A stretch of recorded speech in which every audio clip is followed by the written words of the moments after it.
पानीको स्वाद तिर्खा लाग्दा जति हुन्छ त्यति मिठो स्वाद बिरलै हुन्छ।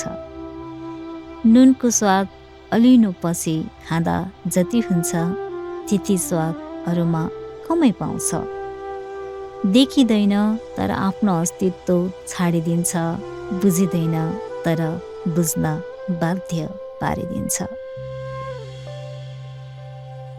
महत्त्व देखिँदैन तर महत्त्वपूर्ण बनिदिन्छ, तर महत्त्वपूर्ण बनिदिन्छ।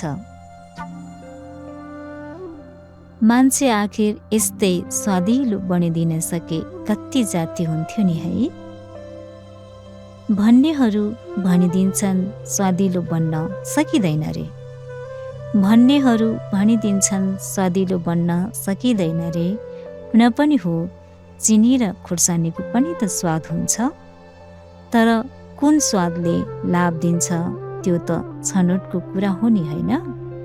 स्वाद त आखिर स्वादै हो, दोष स्वादलाई किन दिने। कहिलेकाहीँ आफ्नो छनोटलाई दिए हुन्न र, कहिलेकाहीँ आफ्नो छनोटलाई दिए हुन्न र।